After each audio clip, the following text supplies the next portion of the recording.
don't know. I think you were doing. I was talking about that before. So anyway, I'll do that. But maybe I'll do it. I don't know if I'll do it tomorrow or Friday.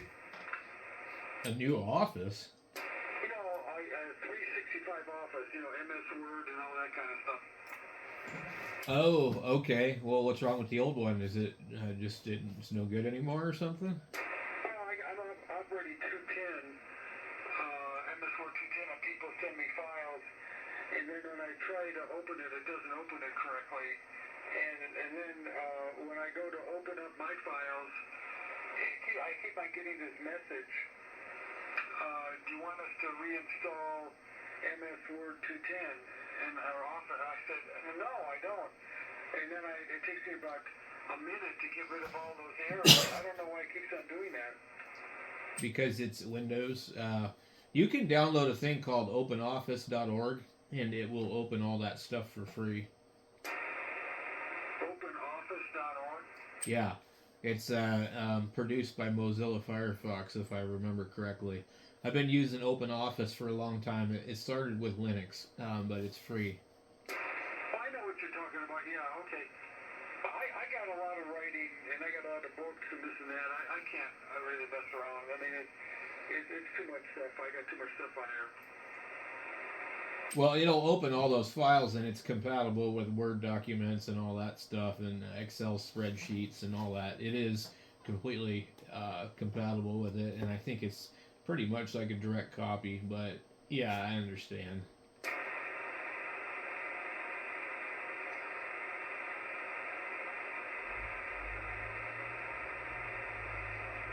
Anyway. What do you think it costs? Like $150? What's that? I'm sorry, I doubled it. What do you think it costs? About $150? Yeah, that's what I'm thinking. Yeah. Yeah, that's what I figured. Because it used to be about $99, right? And so now it's that was like a long time ago. But what like Clark was telling me now, you buy it and then you have to pay a yearly fee. They don't give it to you forever now. Oh, okay.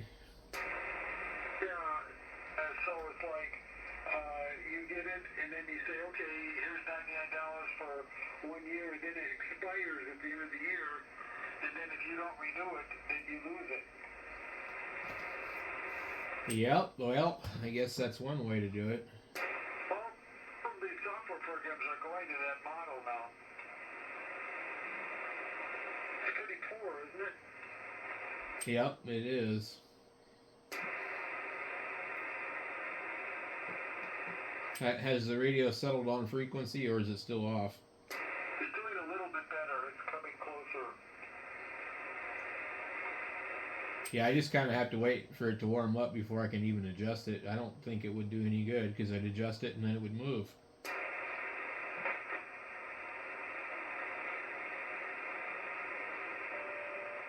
Supposedly this radio hadn't been used in 15 years, which means it might have been even longer than that. And, when I first plugged it in, it did not work, but it was just all a matter of sitting, 10 meters still doesn't work. I haven't had time to look, but I think that there's probably CB radio crystals or something in it.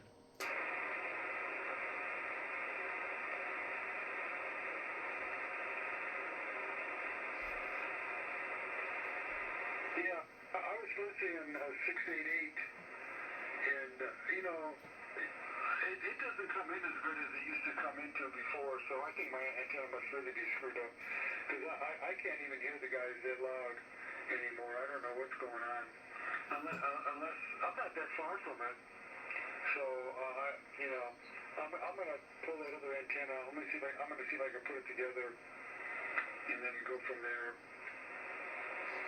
Yeah, we could always give John a call too. I was talking to him about it the other day. So 688, which one's that? It's the one downtown by the hospital. Oh, you should be able to hear that really good. No, 14688. Yeah, that was, they had a net on tonight, and I was just listening for a few minutes, but it's like, God, it wasn't really that loud. Yeah, well, the other thing too, you might take it down and just find where there's like water intrusion on the coax connector, right where it connects to the antenna, and just by taking it off and cleaning it, you might actually, solve your problem. Because if you use silver plated connectors and stuff, they corrode too. But also, just like depending on what they used inside of the bottom of the antenna, it could be corroded. Oh, that's very true. I never thought of that. Well, I've had them before where I've taken them down, and they were just so bad that like that was why they weren't working right. You just cleaned it up and that was it? Yep. Did you clean it with some kind of sandpaper? No, steel wool or a green scour pad. Oh, okay, yeah, right. Steel wool. That's a good idea. Except for steel wool can get in there, and I wouldn't recommend using it because you get pieces of it in there. So I think maybe just a scrub pad or a Brillo pad, you know, um, anything even, a toothbrush, with soap on it would probably work fine too. Oh, okay, yeah. Oh, okay, maybe I'll do that with a toothbrush. That sounds even easier. Yeah, just take it down and take a look at it, and you know, another thing too, when you have it down, undo it on both ends and put an ohm meter across the coax and see if there's a short on that thing. You know. Do you recommend I use Crest, the toothpaste with it? I would probably just use dish soap or something. Or Colgate? Listerine. Listerine? Okay. Yeah, you'd probably just use like some rubbing alcohol or something. But I talked to the guy on, what do you call it, on the Prescott Airport. He was mobile and he was loud and clear. So that was no problem. Like, so some of the people I talked to, but even on the Mount Union machine, I'm not really happy with how clear it sounds. It just sounds crystal clear. Sounds pretty good for me over here. It just sounds a little fuzzy to me. Is it the 2.6 is the Mount Union one? Is it too what? The 14726 is that Mount Union or is that Mount Francis? No, it's Mount Union.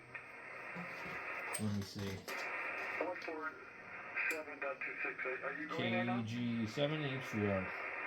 This is the K7YCA repeater.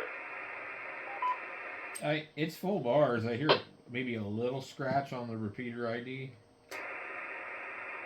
Well, listen to me and tell me how I sound. Okay. KG7H4. KG7HBR, KG7OL. Pretty loud. It sounds pretty clear. No, but it's loud. It's loud. There's a little bit of like static on your signal, not a lot. Doing 5 watts right now. Yeah, there's a little bit of like little static.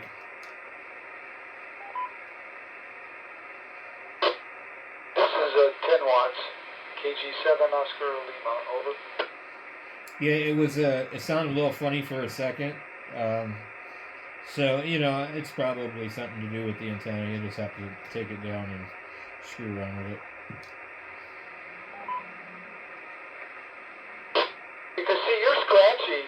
You were like a little bit of a picket fence. That shouldn't be that way because you're coming back you're coming back with the full bars. You shouldn't be scratchy. When you hear the repeater ID, does it sound scratchy also?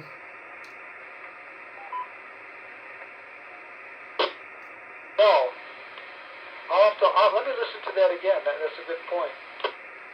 Yeah, just leave it on and it'll ID in probably 10 minutes.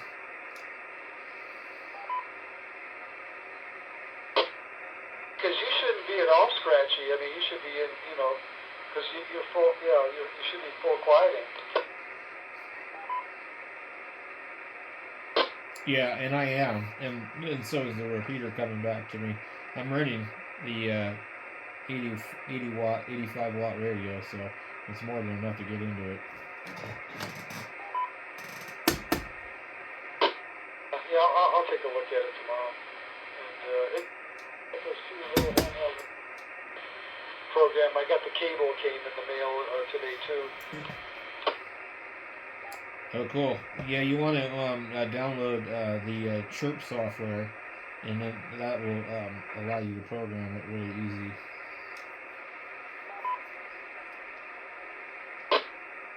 Okay. Anyway, you want to go back to 853? Yep. We'll catch you on there. KG7HVR, QSY. KG7OL.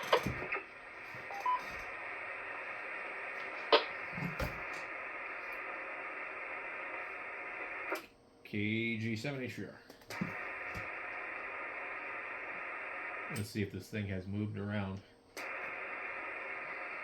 I don't know, but if I go to the trouble of taking it down, I might as well put the other antenna up, you know, the new one. Yeah, I would. Definitely. What is the new one? It's the Comet, the dual band. GP something or other? I forgot what the designation is, but it was, I don't know, it was like $150. Yeah, they make pretty good antennas, so yeah, I'd just go ahead and do that. There's no reason to guess and then take it down again and go, man, this thing's terrible. I mean, you've already got a brand new antenna. Let's use it. Well, the thing is that I was waiting for it to chunk. But the thing is that I'll clean it also, you know, because it could be, that could be the two problems. You know, and anyway, because I want to, you know, get a better 2-meter setup here.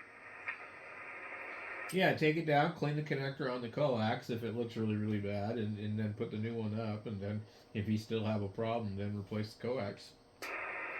So anyway, you said Clark drove down to the border to get a radio? Yeah, he said something like New Mexico or the corner of the Mexican border or something. What kind of radio was it? It's supposed to be an ICOM 7800. Oh, that's a nice radio. Yeah, that's what I said. So he got it from somebody. He didn't say how much, but it was just sent back from ICOM. It's funny how these really expensive radios are always like breaking, and then somebody always gets them fixed, and then they sell them. I saw a guy selling a Kenwood 990 down in Tucson, and he said, "This is the second time I've sent this radio in, and it has a 6-month warranty on the repair, and I am not even going to open the box. You can buy it. It's in the box. It just came back from Kenwood. I'm done." He's disgusted, huh? Well, the 7800, let's see, was there was one radio that was dual band, and then I think the 7800 was a single band. 7860, I think, was the dual band. Oh, I don't know. It's just a big, huge. It looks like a gigantic 7300. Oh, no, well, yeah, but it's like 45, 50 pounds. Right, and I think it's 200 watts, and I think it's about $10,000 new or something silly like that. No, the 7860 was, I think the 7800 was only 7,000 new. How long has that radio been out for? I'd say 15 years. Wow. Okay. So it's going to be more like the 7600. Well, it's definitely an improvement over the 7600. But I mean, the 7600 came after the 7800. Yeah, and that was the one to replace the. I would see the 756 Pro 3, and then the 7600 came out after that, basically, and that's almost like a 7300 looking display, isn't it? Well, I mean, the 7600 had the new display over the 756 series, so it was pretty sharp. I mean, I don't know what the terminology is of the display, but it was more like the 7300 display in terms of its sharpness. Because I saw the 7600 and the 56 Pro side by side, and after you see the 7600, you wouldn't want the 56 Pro anymore. Yeah, I mean, when you put it next to a 7300, it looks pretty terrible too. But also, I'm really a fan of the waterfall, and it doesn't have that. Like, the Spectrum scope looks cool, but it's not really as effective for me to see what's going on in the band. Yeah, that's true. But I mean, I guess the 7600 is a good radio. I don't know, but they were just too expensive. I mean, it didn't really.